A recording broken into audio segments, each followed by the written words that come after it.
Terima kasih sudah klik video ini, tapi jangan lupa guys klik tombol subscribe karena subscribe itu gratis. Dengan subscribe kamu support channel ini terus untuk upload hampir setiap hari.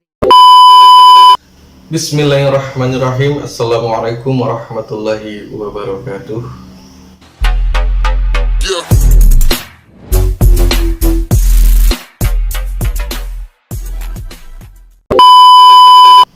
Salam rahayu, rahayu dari saya untuk kalian. Semoga sedulur dimanapun sehat selalu, diberikan rezeki melimpah, dijauhi dari mara bahaya. Dan untuk kalian yang belum menikah, semoga mendapatkan jodoh yang terbaik. Dan insya Allah pernikahan kalian mendapat ridhonya Allah Subhanahu wa Ta'ala. Amin ya Allah ya Rabbal Alamin. Kali ini saya akan melanjutkan video yang sebelumnya. Yang pertama saya menjelaskan tentang tanda-tanda kehadiran khodam. Yang kedua, tanda-tanda di dalam tubuh kalian terdapat benda pusaka. Dan yang ketiga, bagaimana caranya kita mendapatkan gelar nama gaib.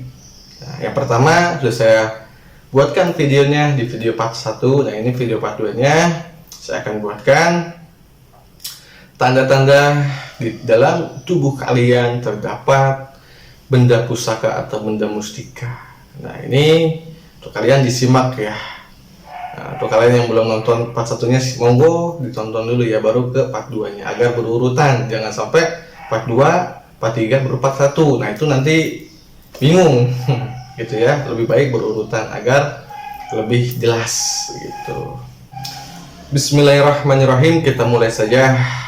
Tanda-tanda di dalam tubuh kalian terdapat benda pusakanya. Nah, ini baik awam ya maupun yang sudah mengenal dunia spiritual. Nah, ini hampir banyak juga yang tidak tahu ya, atau tidak merasa memiliki di dalam dirinya, padahal ada. Nah, ini saya akan sebutkan bagaimana sih prosesnya, bagaimana sih ciri-cirinya. Nah, ini monggo disimak ya sambil santai, yang udut-udut, yang rokok-rokok, yang kopi-kopi, yang minum teh, jangan mabuk ya. Nonton video ini sambil mabuk, saya sumpahin ya, nggak sadar. Nah, ini bagaimana benda itu bisa masuk ke dalam raga kita atau tubuh kita. Prosesnya itu gaib ya. Jadi ketika kalian mimpi ya, ketika kalian mimpi ke suatu tempat, nah itu kalian menemukan benda pusaka, memegangnya. Nah, itu pas bangun, pas bangun ya, bangun tidur itu kalian seperti menggenggam benda pusaka, itu 80% bisa kemungkinan masuk ke dalam tubuh kalian ya. Masuk 80%. 20% nya kemana? Itu bisa saja karena terjadinya bunga tidur, yang pertama. Yang kedua, karena kalian sebelum tidur bisa menonton video-video spiritual penarikan benda pusaka, sehingga memori kalian ini, memori otak kalian ini masih dalam kondisi konteksnya itu benda pusaka. Jadi kebawa alam tidur lah, seperti itu. Jadi saya bisa bilang kesimpulan itu hanya 80% ya kebenarannya. Yang kedua, bisa saja kalian bermimpi, yaitu ketemu seseorang, baik wanita, laki-laki, muda, yang tua, kakek, nenek. Nah, memberi suatu barang pusaka kepada kalian atau menitipkan barang pusaka ke kalian, yang sehingga pas kalian tidur, nah ini merasa seperti nyata ya, merasa seperti nyata.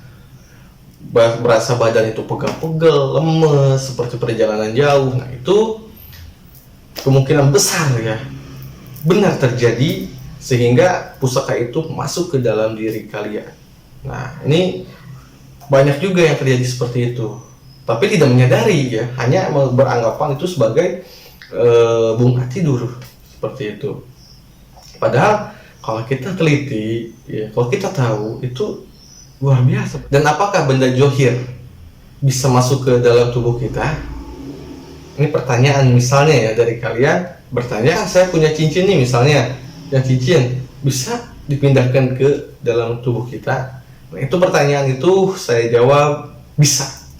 Contoh, kalau kalian punya kris, ya, punya tombak, punya kujang dan lain-lainnya, ya, itu bisa pindah ke dalam tubuh kita. Bisa, barang itu bisa menjadi gaib, ya. Tapi tidak mudah, ada ilmunya. Semua itu memakai ilmu, tidak instan dan tidak seperti yang kalian bayangkan mudahnya. Perlu tirakat, perlu kesabaran, perlu ujian dan cobaan yang sangat luar biasa agar proses yang kita inginkan, proses yang kita perjuangkan itu berjalan dengan lancar, ya.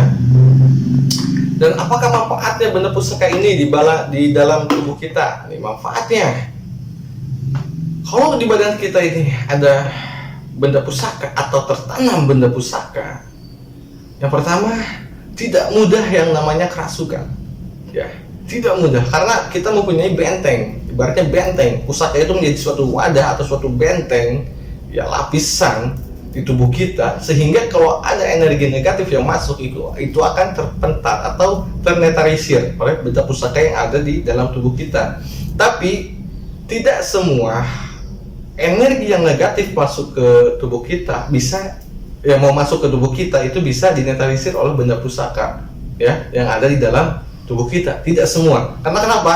Tergantung benda pusaka yang tertanam di diri kita. Kalau benda pusaka itu kuat, yang negatif pun yang lemah akan kalah. Tapi kalau misalnya benda pusaka itu lemah, yang negatif itu kuat, ya tentunya kalah. Tapi tidak akan menyebabkan terlalu fatal kalau di dalam tubuh kita ini terdapat benda pusaka secara gaib, ya, secara gaib. Beda lagi dengan susuk.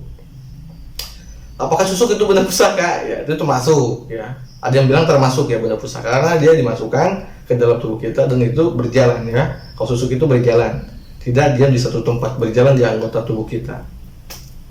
Nah, ini sama lah, hampir persis dengan susuk, ya, cuma beda dalam segi konteksnya itu fungsinya dan caranya mendapatkannya tuh seperti apa.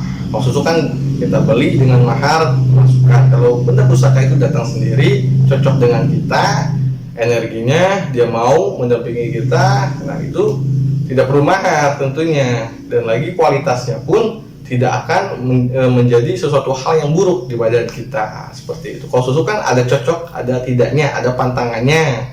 Nah, kalau benda pusaka yang cocok dengan kita itu tidak ada, pantangannya itu tidak ada.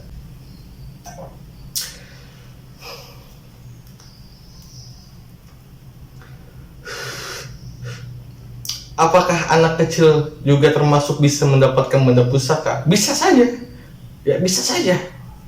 Bisa saja, tergantung si benda pusakanya itu. Kalau udah merasa cocok, sudah merasa pas, ya, dengan tubuh anak kecil itu, ya dia akan masuk. Seperti itu, tidak memandang umur dan batas usia, gitu loh. Kalau udah cocok, sudah pas, itu masuk. Karena benda pusaka ini tahu, gitu loh, kapan waktunya, gitu. Jadi kita tidak bisa memaksakan. Contoh gini, misalnya saya mau mendapatkan benda pusaka, ya, secara gaib, ya, akan masuk ke tubuh kita, ke tubuh saya, ya. Tapi saya pengen sekarang, tapi si pusaka itu beranggapan kalau saya ini pasnya ini, cocoknya ini 10 tahun kemudian, misalnya. Tapi saya pengen sekarang, itu tidak akan terjadi walaupun dipaksakan. Nantinya itu berdampak ke dalam diri kita yang buruk, gitu loh, ya. Jadi si benda pusaka ini tahu waktunya yang pas itu seperti apa, gitu. Kalau misalnya kita ini mempunyai leluhur yang bisa dibilang mengerti spiritual, orang berilmu, leluhur kita, apakah akan turun pusaka gaibnya ke kita, ke keturunannya? Ya, itu kemungkinan besar bisa. Tapi tergantung cocok tidak energi kalian dengan pusaka itu, ya. Bisa turun ke turunannya, pusaka itu bisa, ya, turun ke turunannya, tapi tergantung turunannya sesuai tidak energinya dengan pusaka tersebut, berjodoh tidak, ibaratnya begitu, berjodoh tidak, Kalau tidak berjodoh ya tidak akan. Tapi kalau jodoh tanpa diminta pun, walaupun dirinya manusianya itu tidak mau, itu akan masuk. Seperti itu. Karena udah ibaratnya, udah jatahnya dia, ibaratnya gitu, atau rezekinya dia, seperti itu. Itu tidak bisa ditolak. Seperti itu ya.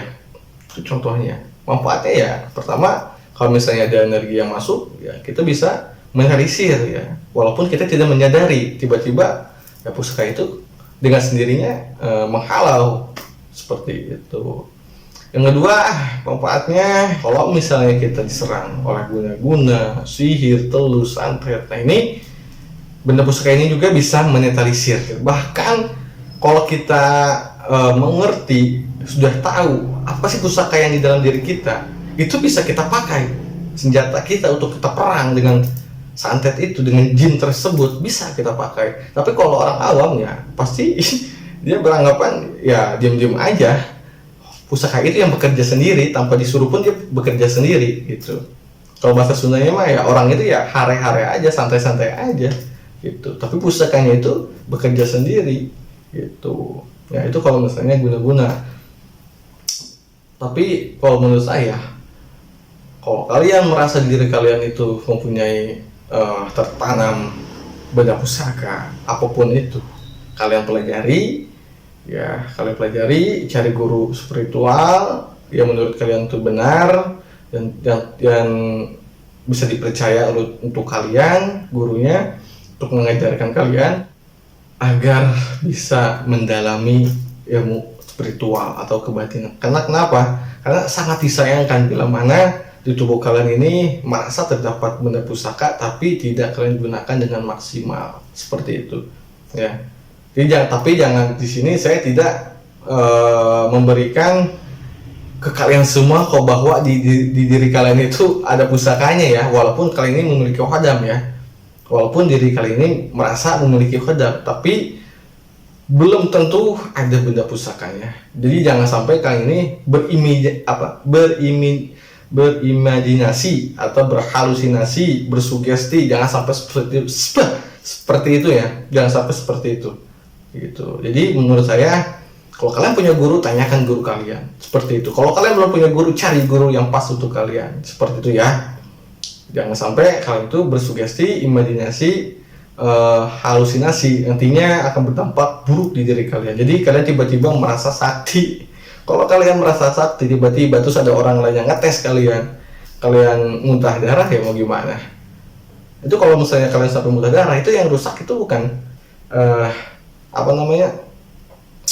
batin kalian saja, tapi dalaman organ tubuh kalian pun rusak. Kalau pengen tahu ya, kalau orang sudah kena santet terus dihantam muntah darah, itu rusak, itu organ tubuh itu rusak ya, ada yang rusak, ada yang luka.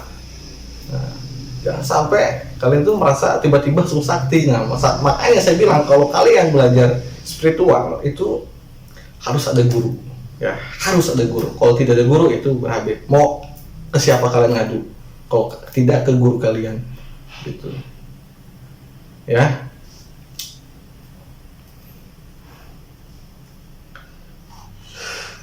Karena berabe ya, sangat luar biasa sekali kalau kalian sudah mempunyai bakat tapi tidak punya guru. Itu sangat disayangkan menurut saya ya, apalagi mempunyai khodam tapi belum selaras, itu sangat disayangkan juga. Lebih baik kalian mempunyai guru yang punya khodam diselaraskan dengan tubuh kalian, itu agar lebih bermanfaat gitu, bisa nolong orang gitu kan, bermanfaatlah hidup kalian ya. Saya sarankan sekali lagi, kalau kalian belajar spiritual lebih baik mempunyai guru. Tanpa guru kalian tidak bisa mengadu. Kan bisa mengadu sama Yang Maha Kuasa, iya bisa, tapi kita harus mempunyai pelantara. Sekolah contohnya, kalian ingin pintar, minta sama Yang Maha Kuasa, bisa pintar, tapi pelantarannya kan harus sekolah, seperti itu ya. Kalian sakit, minta sama Yang Maha Kuasa, ya Allah sembuhkan penyakit ini ya Allah, bisa, tapi harus ada pelantaranya, syariatnya itu kemana? Ke dokter, entah itu sama dokter dikasih obat untuk kesembuhan. Nah itu pelantara sebutnya gitu ya. Semoga bermanfaat. next video saya akan menjelaskan bagaimana cara kita mendapatkan gelar gaib. Wah, luar biasa ya. Ini banyak orang sebenarnya yang ingin mempunyai gelar gaib. Misalnya namanya Udin. Di dunia namanya Udin ya, johirnya Udin. Tapi ketika di alam gaib dia itu punya pangkat, punya gelar. Wah, itu sangat luar biasa. Nah, ini banyak sekali orang yang pengen, tapi nggak tahu caranya seperti apa. Ya, makanya saya akan menjelaskan sedikit saja informasi untuk kalian di video part 3-nya ya. Di video part 3-nya ya. Makanya jangan sampai ketinggalan video selanjutnya. Ya, monggo di-subscribe, di-like, dan diaktifkan tombol loncengnya bagi untuk kalian yang ingin melihat video selanjutnya, yang penasaran ya, agar tidak ketinggalan gitu. Oke, saya pamit undur diri. Wassalamualaikum warahmatullahi wabarakatuh.